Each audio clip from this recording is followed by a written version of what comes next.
Азыр бардык мечитте дем салгандар 1000 сомдон сурап ошол туурабы дейт, сурашат дейт, ошол туурабы дейт. Болобу дейт. Акча алган дейт. Эми көбөйүп кетти бул нерсе. Анткени дини менен жашабай, защитный зикир, коргоо зикирлерди айтышпайт, намаз окушпайт, ыплас жүрүшөт, таза эмес, анан жиндерди киргизип алышат, анан кутулуш керек да, анан молдокелерге барат, анан молдокелердин билгени да бар, билбегени да бар, анан дем салып эптеп жеңил акча 10 мүнөт, 15 мүнөт окуп коет да 1000 сом чөнтөккө салып оокат кылып жүрө берет. Bir ayda 20 gün okusa 20.000 son var eken, işteştin dele gereği yok eken, kursak tok жүрө өргендер de var da. Antip koldanganlar da var. Anan gevirler çindele otur alıp yarım saat, 1 saat okuyup, yarım saat tınbay dem salış dele köp güç kuvatda alıp koyuyordu. Kadimgile fiziki iştegen deyle olup kalat. 1000 somga tetele olup kalat.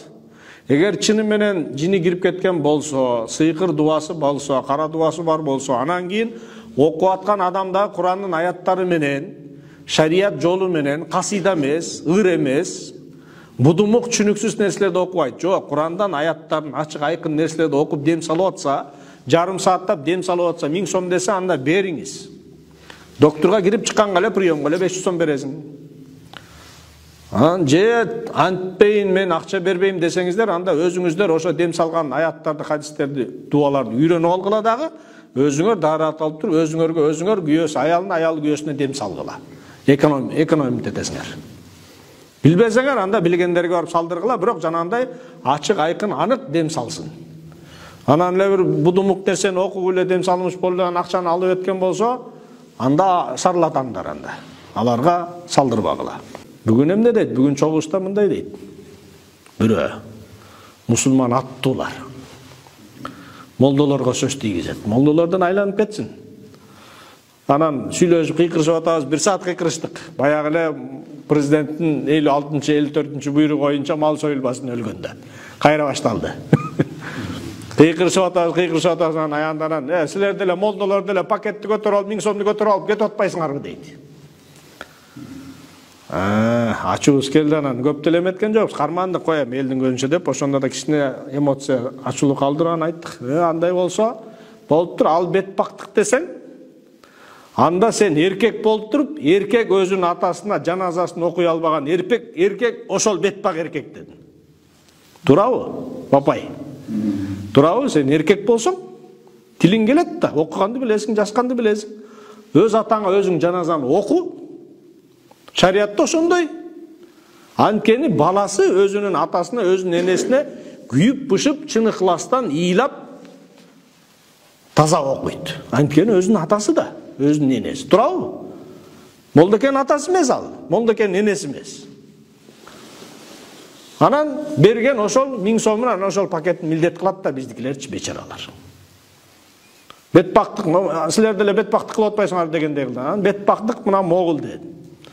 Эркек болуп туруп өзүнүн атасына жаназасын окуй албай, молдонун көзүн карап отуруп алган, ошол бетпактык дедим. Анан бир эжебизде сүйлөнүп аткан агада айттым, денени көтөрүп чыгып жерге көмөлөк жатып, жерге берелек жатып, эркектер келгенче аялдар кирип, эт чайнап, пакетти толтуруп чыгып каласыңарбы дедим. Он чыкпайт. Кайсы беттиңер мен жеп атасыңар, бирөөнүн эне сөйлөп атса. Анан эле жеш керек болуп калып атат. Ушундай ал болот. Жумөк болуп, бешмал намаз жок, иманга иштейлик. Элдин абалы алыс эле. Жанагындай айткандайчы, катуураак айтып туруп, кана дарат жоктор, бияка эле туруп туруңуздарчы, баары аныс деле жаназа намазыңар өтпөйт деп айта турган болсок, катуу болуп калат. Туурабы, молдокен менен жанында 2 киши калып калат айылда. Бизге айтат, силер молдолор барбайбыз деп коркутпайсыңар, барбай эле койбойсуңар анда дейт, мал сойбосо дейт. Момдай эле бир пакет менен 1000 сом үчүн бизди жеп атасыңар, жаназа барбай койсок анда болсо эле биз элден чыгып калабыз анда дедим. Кой айланайын баралык. Элдин абын байкаш керек. Ана кайра бизди жаман көрөт деңиз да эми. Ушундай абал болуп жатат. Акулу каули хаза ва астагфируллах ли ва лакум. Айтайын десек. Анан аягында бир молдам чырбан ачуусу келип айтты. Коронавирус учурунда дейт, балдар кирбей койду, молдоке канча акча десең төлөп беребиз, кирип бериңиз деди дейт. Анан моргтогу баягы орусчалуу экөөбүз жууп, кепиндеп көтөрүп чыктык дейт. Жанагы комбинезонун кийиш керек экен дейт, молдокем айтты, мен кийбей эле кирдим дейт. Жетип аласы бар. Кийбей эле кирип туруп эле атасын ошойтуп жууп чыгып, ошондо экөөлүктү алып чыктык. Балдар кирбей койду дейт папай. Өзүнүн балдары. Андайлар болот да айтпайбыз да папай. Айыпты жашырабыз да болуп атпайбы? Балдары жубайт. Ал эмес биздин могу Бешкөл пайы барбы? Ошол жерде бирөө коронавирустан кайтыш болуп, ордуна бөлөк орус аял алып келишти. Ана.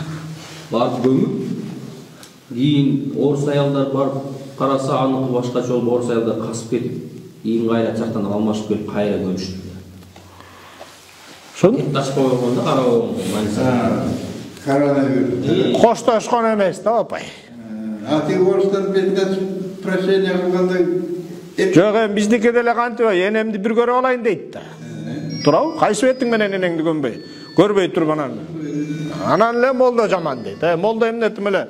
Молдонун тим эле үйүндө тиги алтын сайыс өсүп чыга тургансып тим эле молдого берген 1000 сомун милдет кылат да, кыскасычы.